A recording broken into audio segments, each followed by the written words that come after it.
Matapos kumain, diretso na silang umakyat sa itaas at nagpahinga. Pagkatapos maligo, nasa ibabaw na siya ng kama at may ilang papeles na binabasa sa tablet na hawak niya. Si Maginda naman ay nakaupo sa harap ng malaking vanity mirror nito at abalang nagbo-blower ng buhok. "Baby?" Tawag niya sa asawa nang sa wakas ay natapos siya sa pagbabasa ng ilang papeles sa tablet niya.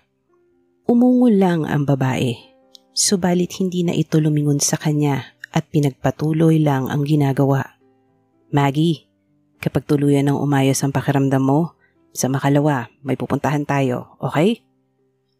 Dahil sa kanyang sinabi, tuluyan nitong pinatay ang blower at humarap sa kanya. May pupuntahan tayo? Saan?" "Basta, wear something you like."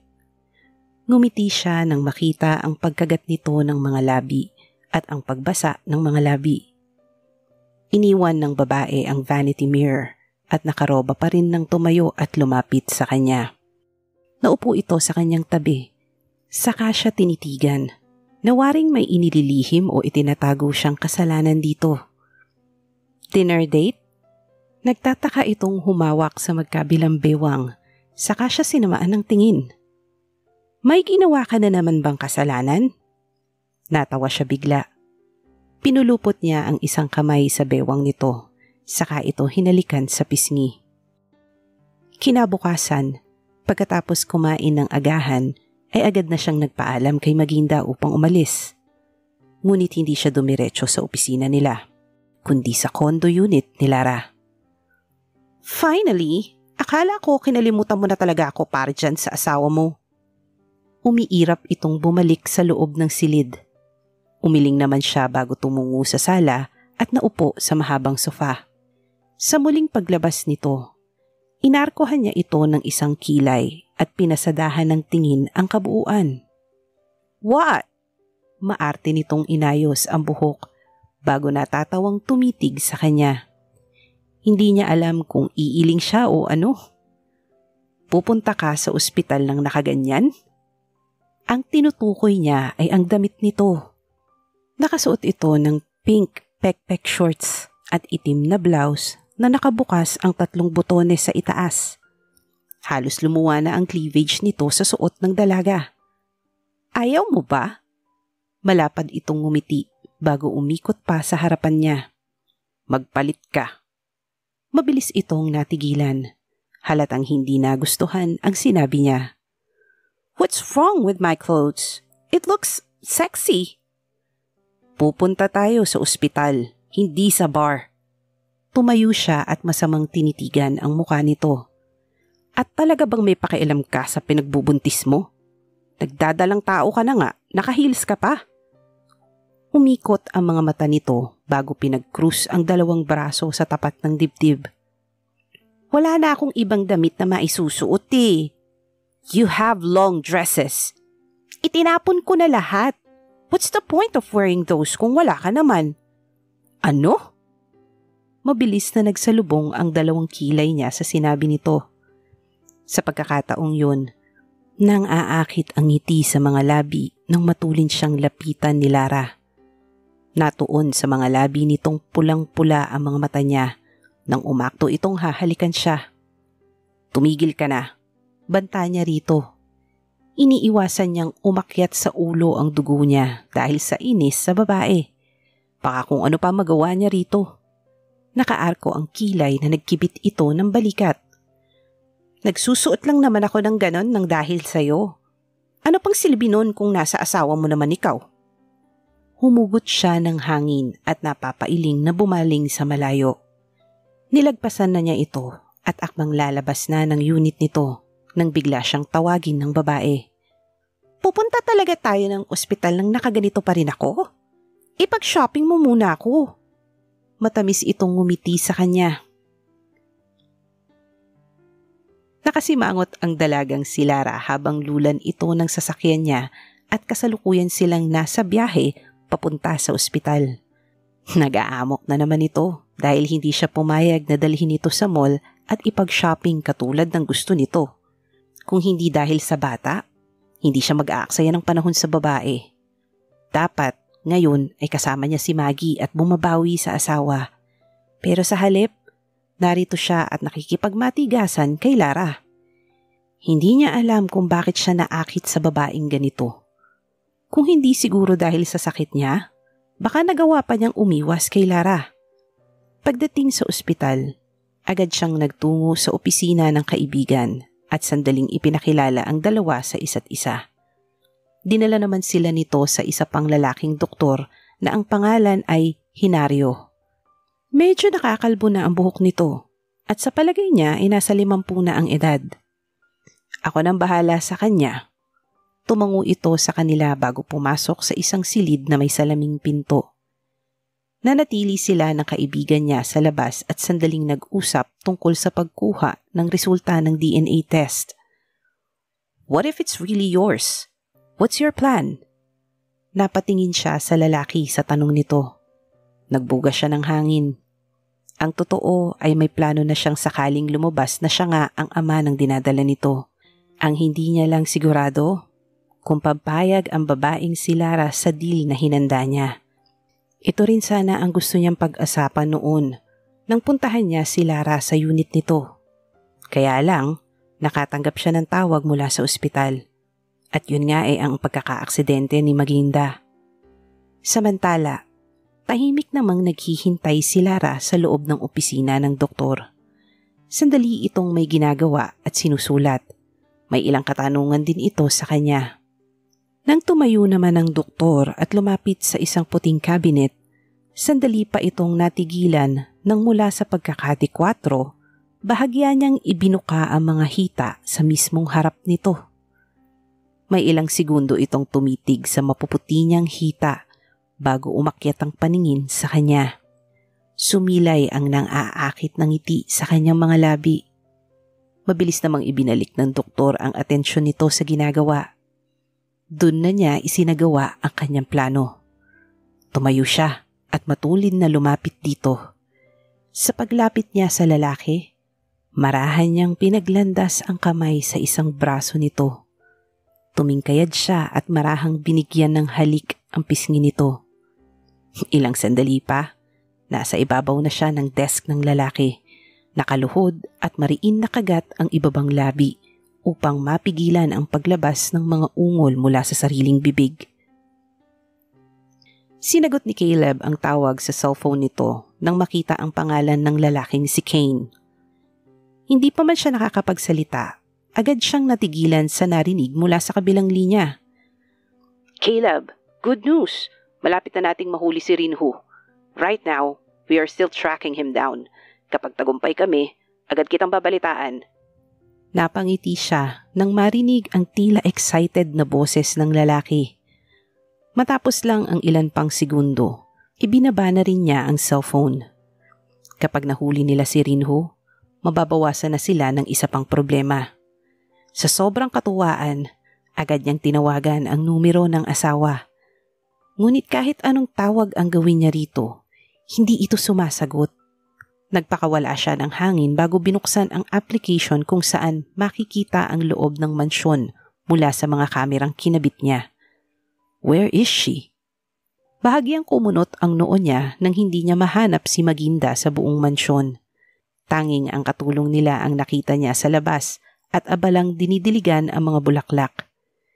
Naisip niya na baka nasa loob lang ng banyo ang asawa niya at naliligo. Kaya sinubukan niyang tawagan ang kasambahay nila upang itanong dito. Ngunit maging ang babae, hindi rin sumasagot. Sa palagay niya, naiwan nito ang cellphone sa loob ng bahay. Sa huli, wala siyang nagawa kung hindi ang maghintay. Kalahating oras pa ang dumaan. Rinig na niya ang tunog ng takong na papalapit sa kanya. Sa paglingon niya ay sinalubong siya ng mga ngiti ni Lara. Let's go! Tapos na! May kumpiyansang ngiti sa mga labi nito na halos ikisalubong ng mga kilay niya. Nagbuga siya ng hangin bago diretsyong lumabas ng ospital. Nakasunod naman sa kanya si Lara. Subalit sa paglapit nila sa kotse niya, tumayo na lamang sa isang tabi ang babae. Hindi ka ba papasok? Kunot noong tinitigan niya ito. Marahang umiling ang dalaga. Mauna ka na? Sasakay na lang ako ng taxi. Pupunta ako sa mall at bibili ng damit. Mag-isa ko na lang gagawin. Ibig niyang umirap sa narinig mula rito. Tila ba kinukonsensya pa siya nito? Pero sa halip na magpadalas sa inaakto ng dalaga, tila walang pakialam siyang tumango saka mabilis na sumakay ng sasakyan. Pabor sa kanya ang pag-iinarte ni Lara. Ngayon makakapunta na siya sa opisina at makakapagtrabaho. Maaasikaso na rin niya ang hinahandang sorpresa para kay Maggie. Napag-isip-isip niya, tama si Aliana, kailangan niyang gumawa ng paraan para makuha ang puso ni Maggie. Sira na ang tiwala nito sa kanya at hindi na niya mababago yun. Pero susuyuin niya ito hanggang sa mahalin siya nito at kusang ibigay muli ang tiwala. Matagal na nanatiling nakatayo ang dalagang si Lara sa parking lot kung saan malaya niyang natatanaw ang papalayong kotse ni Caleb. Makikita ang lalong pagtalim ng mga mata niya habang hinahatid ng tingin ang kotse. Nang tuluyan itong mawala sa paningin niya, sumilay ang makahulugang ngiti sa mga labi niya. Maghanda ka, Caleb. Dahil gagawin ko ang lahat, tuluyang ka lang makuha. Mula sa labas ng ospital, tila sumasayaw ang puwetan niyang bumalik sa loob at diretsyong tinahak ang daan patungo sa pinanggalingan kanina. Tumigil siya sa pinto kung saan makikita ang pangalan ni Hilario de Aziz. Ilang ulit siyang kumatok sa pinto at nang tuluyan itong mabuksan, mabilis siyang pumasok sa loob at pinulupot ang mga braso sa leeg ng lalaki. Wala siyang pakialam kung may makarinig sa kanila. Mas gusto pa nga niyang mangyari yun dahil paniguradong mahahawakan din niya sa leeg ang doktor kapag may nakaalam sa ginagawa nila. Napasinghap naman siya at napamulat ng mga mata nang sabunutan siya nito at marahas na hinila. Hanggat hindi natatapos ang isang buwan, araw-araw kang pupunta rito. Naiintindihan mo? Sagot! Yes! Kararating lang ni Caleb sa opisina nila nang makatanggap siya ng tawag mula sa imbestigador na si Kane. Agad niyang sinagot ang tawag nito. Subalit mabilis na natigilan nang mapansin ang tinig ng lalaki. Humahangos ito na para bang may nangyaring kung ano sa kabila. What's the matter, Kane? Sandali pang nanahimik ang lalaki bago tuluyang nagbuga ng hangin. Kagagaling ko lang sa pagtakbo. May hinahabol kami kanina. Nagsalubong ang dalawang kilay niya. Sa puntong yon, pumasok si Aliana sa loob ng opisina niya, dala ang isang tasa ng kape.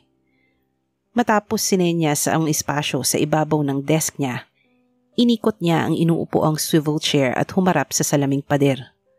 Is it Rinhu? Umayo siya ng pagkakaupo. Nananabik siyang malaman ang kahit na ano tungkol sa lalaki. Muli niyang narinig ang pagbuga ng hininga ng lalaki. No, isang lalaki na dating caretaker ng isang mansyon. Lalong kumunot ang nakakunot na niyang noo. Mansion? What mansion? Ano naman ang kinalaman niyan kay Rinhu? Ganito kasi, noong isang araw, may nagtip sa amin tungkol kay Rinhu. May nakakita sa kanyang pumasok sa loob ng isang abandonadong gusali. Ngayon, ang gusali na ito may katabing mansyon. Ang owner ng mansyon ang dating owner ng gusali bago ito ipinagbili sa ibang tao. Napatango siya sa mga bagay na narinig. Ngayon niya naiintindihan ang ibig nitong ipahiwatig. Madalas daw makita dito si Rinhu kaya pinuntahan na namin. Kanina, nang makita namin ang caretaker ng mansyon, kakausapin sana namin pero... Halos mag-isang guhit na ang mga kilay niya. Pero, bigla na lang tumakbo. Hinabol nga namin kaso nakasakay na ng taxi. Tumakbo? Bakit naman siya tatakbo? Yun na nga eh. May kakaiba sa caretaker. Mukhang alam niya na dun pumupunta si Rinhu. Nagpakawala siya ng hangin bago sumandal sa inupuan at hinilot ang sintido gamit ang isang kamay. Napakahirap talagang hulihin ng lalaking yun. Mahina, ngunit matigas niyang sabi. Oras na nahuli nila ang lalaki, sisiguraduhin niyang magsisisi ito sa pinaggagawa sa kanila. Kane, Natigilan siya nang marinig ang pagtawag ng kung sino sa lalaking investigador. Caleb, bababa ko muna dito. Tatawagan kita kapag may update na kami. Napatango siya nang wala sa sarili. Sige. Yun lang at ibinaba na niya ang cellphone. Sa muli niyang pagharap, ay natigilan pa siya nang makita ang babaeng nakatayo sa harap ng mesa. Si Maggie. Mabilis siyang tumayo at malaki ang ngiting nilapitan nito. What are you doing here? Agad niya itong pinupog ng halik sa buong muka nang mahawakan niya sa magkabilang pisngi. Natawa naman ang babae sa ginawa niya. Ano ba? Masisira makeup ko! Reklamo nito bago inayos ang buhok. Naupo ito sa isa sa mga silya na nasa harapan ng mesa niya. Naupo rin siya sa katapat nitong upuan. Bored ako sa bahay eh. Pinaglandas ng babae ang paningin nito sa paligid. Natigilan naman siya nang magdikwatro ito ng upo.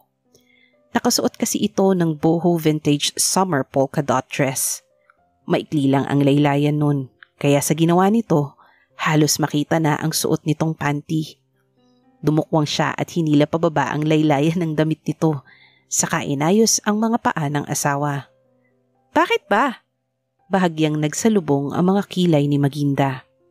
Sinamaan niya ito ng tingin. Ibaba mo yan, kaya ang daming lalaking nagkakagusto sa iyo ngayon dahil sa ikli ng damit mo. Hoy! Huwag mong pakialaman ang mga sinusuot ko, ano? At bakit hindi? Asawa mo ko. Trabaho kong pakiluman ang kasuotan mo. Umismid ang babae, pero nakangiti itong umirap. Napangiti na rin siya. Kinuha niya ang kamay ni Maginda at hinila ito upang paupuin sa kandungan niya. Nakatagilid itong umupo at nakaharap sa pinto ng opisina niya. Anong gusto mong gawin? Gusto mo bang mag-shopping? Napangiti si Maginda bago pinulupot ang mga braso sa leeg. Ayoko nga. Tuwing nagsha-shopping ako, naaalala ko lang ginagawa niyo ng kabit mo. Natigilan siya ng bahagya sa narinig. Naglaho ang ngiti sa mga labi niya at napalitan ng pagkabahala ang tuwang nadarama. Napansin naman yun ni Maggie, kaya mabilis nitong binago ang paksa ng kanilang usapan. Pero gusto kong kumain. Napangiti siya sa sinabi nito. Tumango siya bago niyakap ng mahigpit ang asawa. Ano ba gusto mong kainin? At pumunta ka pa rito.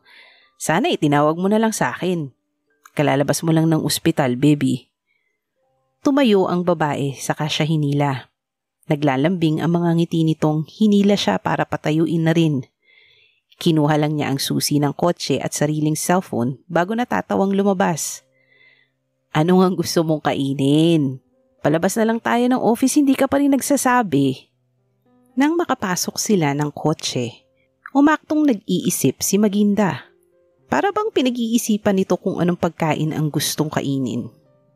Tayo na? Anito na ikisanalubong ng mga kilay niya. Baby, saan nga tayo pupunta? Sabihin mo muna kung anong pagkain ang gusto mo. Sinenyas nito ang daan. Basta, mag-drive ka na lang. May gusto mo na akong puntahan. Napangiti siya sa sinabi nito. Sa huli, tumatango siyang nagmaneho habang sinusunod ang direksyon nito. Saan ba talaga tayo pupunta? Muli niyang tanong nang mapansin na wala sa mga paboritong restaurant ni Maginda ang daang tinatahak nila. Basta nga, kulit naman eh. Inayos-ayos pa nito ang buhok nang liparin yon nang bigla nitong buksan ang bintana sa gawin nito. Bumuntong hininga siya. Ang totoo ay kanina pa siya hindi mapakali. Ang daan na ito, kabisado niya kung saan papunta. Ayan, kumaliwa ka. Ani Maginda at sinenyas pa ang kalsada sa kaliwa. Sa puntong yon, nilingon niya ito na puno ng pagtataka ang muka. Tila wala namang balak tumingin sa kanya si Maginda dahil pilit nitong binabaling ang muka sa malayo. Kaya hindi niya magawang makita ito. Muli siyang nagbuga ng hangin. Sinunod niya ang sinabi nito at kumaliwa nga siya. Ilang beses pa siyang napalunok, lalo pa nang matanaw ang gusali kung nasaan ang condo unit ni Lara. Ayan, dyan oh, ipara mo sa tapat ng building na yan. Halos malaglag ang puso niya sa kanyang sikmura nang marinig ang sinabi nito. Ang gusaling tinutukoy nito ay ang mismong building kung saan nakatira si Lara. Matuling hininto ni Caleb ang sasakyan sa tabi. Saka nilingon ang asawang nakatuon ngayon ang paningin sa building. Mataman niyang tinitigan ang mukha nito upang makita kung may kakaiba sa mga yun. Mula sa gusali, nabaling sa kanya ang paningin ni Maginda nang mapansin na nakatitig siya rito. "Oh, bakit ganyan ang titig mo?" Hinaplos pa siya nito sa isang pisngi na waring sinisipat ang mukha niya. Mariin siyang napalunok. Hindi niya alam kung ano ang sasabihin dito. Ano ba tong ginagawa ni Maginda? Bakit nandun sila sa building kung saan ang unit ni Lara? Alam na ba ng asawa niya ang nangyayari? Kilala na ba nito ang babae niya at nagpapanggap lang sa harap niya? Sunod-sunod na tanong ang pumasok sa isip niya. Lahat ng yun, nais niyang mabigyan ng kasagutan. Subalit wala naman siyang lakas ng loob para magtanong. "Caleb, namumutla ka. Are you feeling well?" Tuluyan siya nitong hinawakan sa magkabilang pisngi. Sa pagkakataong yun, napabuga siya ng malalim na hangin. Binawi niya ang tingin at pilit na pinapakalma ang kanyang sarili. Kumakabog ng malakas ang dibdib niya. Natatakot siyang malaman na umaakto lang si Maginda sa harapan niya. "Bakit tayo nandito?" Tanong niya sa halos pabulong na paraan. Mula sa kanya, binalingan ng tingin ni Maggie ang gusali at muli itong itinuro. Sa labas ng building na yon, nakita kong pumarada ang kotse ni Rinho Tianok. Mula sa kawalan, salubong ang kilay na binalingan niya ito. Labis na pagtataka at pagkagulat ang bumalot sa puso at isipan niya. "What did you just say?" Puno ng kalituhan niyang tanong. Seryoso ang mukhang tinitigan siya ni Maggie. "Nakita ko sa labas ng building yan si Rinho. Sinundan ko siya at pilit na hinabol, kaya ako na aksidente." Tuluyang umawang ang bibig niya sa narinig. Noon niya biglang naalala ang lalaki. Ito ang nagdala kay Maggie sa ospital. Bakit nga ba hindi niya naisip ang dahilan kung bakit ito nabangga ng truck? "Ibig mong sabihin, kaya nabangga ang taksing sinasakyan mo dahil sinusundan mo siya?" Tumango si Maggie. Pilit hinahabol ng taxi driver ang kotse ni Rinho. Sa kagustuhan na makahabol kami, binilisan ni Manong ang pagmamaneho niya.